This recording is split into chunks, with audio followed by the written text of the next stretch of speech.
My wife always had a passion for the sea. She worked as a lifeguard on a beach. I tried not to be jealous while I worked my office job. I believe she was a good woman.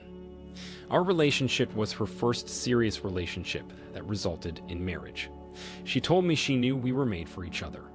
What she failed to realize was that she was not nearly mature enough to be so committed to this idea of forever. She was longing for adventure without me, beyond her normal workday. She didn't come home when I expected one day. I called her once, at 30 minutes late, and again at 1 hour and 15 minutes late. I knew she was a grown, responsible woman, and I didn't want to be the harping father type of husband. When she did get home, she was acting very strange. It was in a way that seemed like she thought she was acting normal, but didn't realize I knew her better than she even did. She didn't see her own behavior in the mirror every day, and for that reason, I knew something happened today that didn't normally happen. I tried asking her what was wrong, or what happened today that delayed her. She acted like nothing different happened, but since she was late, she eventually said she stopped at the market to walk around during the sunset. I bought it for the night, and we went to bed. Nothing happened then, either, which was disappointing. In the morning, I woke up to her kneeling beside my side of the bed, sobbing into the sheets. The first thing she said was that she didn't mean to do it. She said she just wanted to do something fun and spontaneous, and it wasn't supposed to escalate the way it did. My heart started racing, and I felt like I'd been awake for hours. I asked her what she was talking about.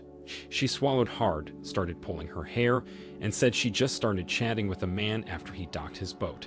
She was just walking, enjoying the sunset, and asked him about his boat.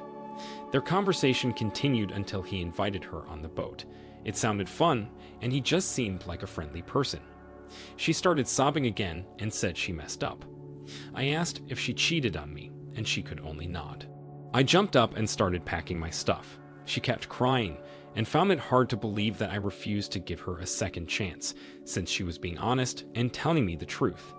I told her she was being honest about the fact that she didn't deserve me, and she was a sleazy girl for sleeping with some guy when she could have said no.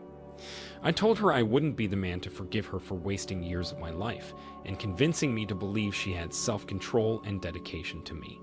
That was all I said, even though she was trying to get me to say more for another 30 minutes while I got all my essentials. I knew if I said anything else, it would only hurt me more. I went to my brother's house and filed for divorce. She started showing up once she figured out where I was staying and did anything she could to get me to take her back. I wouldn't answer the door. Thankfully, my brother helped by dismissing her. I could have done it, but it's good to have supporters that help you do the harder thing because it's the right thing to do for your future. I only told her one more thing. One day, when she tried contacting me, I told her she never should have gotten on the boat, and I refused to be made a fool for taking her back or thinking she wouldn't do this ever again. If I was the one to spend time with another woman alone, people would have easily said I was cheating on her. She left me alone, but couldn't stay in the house, so she moved in with someone else. Somehow, everyone she worked and socialized with found out she cheated on me, so gossip spread and everyone labeled her as someone to avoid. Her roommate was nearly cut off from society just for having her live there, so she kicked her out. I think she moved out of town or something, because why would anyone stay in a town where everyone knows you're a piece of crap? Since she left, my life's been going swimmingly. I started dating a woman that works at the library, and even though it's hard to live alone after years of having someone with me, I coped. Now my girlfriend sleeps over sometimes, and I look forward to that.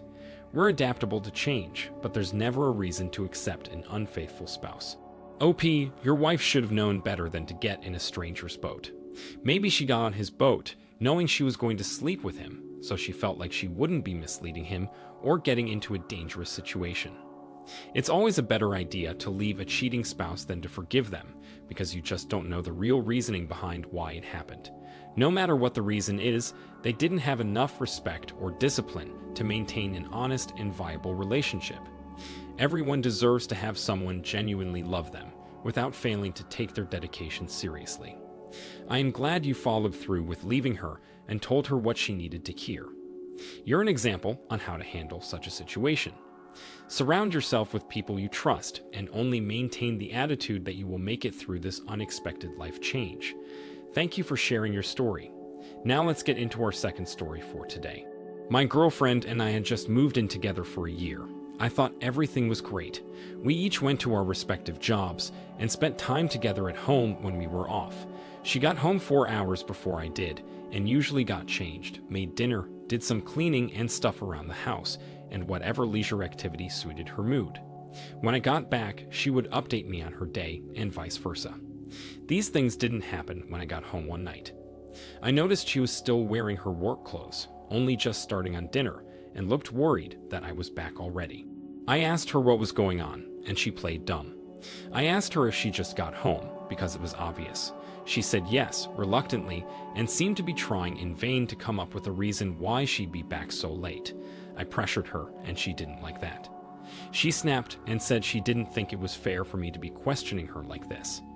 Then she threw out that she stopped at the store after work, and I did notice one grocery bag that she still hadn't unpacked. I looked inside, and it had a room temperature bag of shrimp in it. I asked if she planned on cooking them, since whatever she was keeping from me gave it enough time to thaw out. I continued pressuring her to tell me where she was after the store, but she refused and eventually settled for sleeping on the couch, so I would leave her alone. I brainstormed, but I couldn't think of what to do. I looked at her phone, but it was clean as a whistle, which made me second-guess myself. I was wrong for doing that, because it was obvious something was different. The next morning, after she already left, one of our neighbors came to me with something that would change the course of our lives. She said she had something upsetting to show me, but I needed to know. She showed me her Ring camera's recorded motions. It was my girlfriend in each clip, entering a neighbor's door adjacent to this lady's own front door. She looked happy in each clip, but the first one explained everything. She said she locked herself out of our apartment, but that was a lie. AP invited her inside, and she didn't come out until 45 minutes later, leaving with a huge smile, holding her keys. The next clips were similar, but each time took less introduction and eventually none. I thanked this woman for showing me the evidence. I thanked her as genuinely as I could. She sent the clips to me. Funny that my girlfriend arrived home and parked the car right on time that day. She wasn't too happy to see me standing by the stairs, but it was nothing compared to how she was about to feel. I showed it to her, and she started stammering. She looked at me, back to the phone, back to me. She slowly suggested that he needed help moving some stuff around, and accepted her help cleaning. I laughed and suggested we go ask him. I grabbed her by the hand, and we walked up the stairs, but at the top, she started to pull away. I told her if she was seeing a man every day alone, in his apartment, I should know him as well as she does. I knocked on his door, and as soon as he saw us, he slammed it shut. I let go of my girlfriend's hand like it was a snake. I called her a cheater and sped walked to my apartment to shut her out, locking the top lock as well. She screamed no, and all the words guilty women say. She kept knocking on my door for a while. I eventually opened it, just the crack that the chain would allow, and slipped her phone. I needed her to get off my doorstep sometime that night. At one point I noticed she went to AP's house to knock on the door, but their exchange was quite short. Turns out he had a girlfriend. She was eventually picked up, and some older man I never saw helped her load her stuff into his van. I found out later that it was a friend of her father's, who was looking to rent out his unfinished basement. It did not sound ideal, but my wife had no choice and no friends to take her in on such short notice and under these shameful circumstances. When they asked why and wanted to know what was going on, she tried to lie, but that only made the situation seem less severe. They gave her some advice, but mostly encouraged her to work things out with me. She eventually settled into the crappy bed she made for herself. One day, when I got home from work, I bumped into AP's girlfriend on the way into his apartment. I asked her if that was her boyfriend's door, and she said yes, curiously. I said there was something she needed to know, and it grabbed her attention. She watched the videos of my girlfriend entering, and she was shocked. She banged on the door and pushed him inside when he opened it, screaming at him and slamming the door behind her. So at least she knew the truth. I know these things happen, and I'm trying to keep my head up in good faith that I handled this the right way and hopefully won't be hurt again. OP, your girlfriend proved her worthlessness as a lifelong partner by entering another man's apartment before you got home.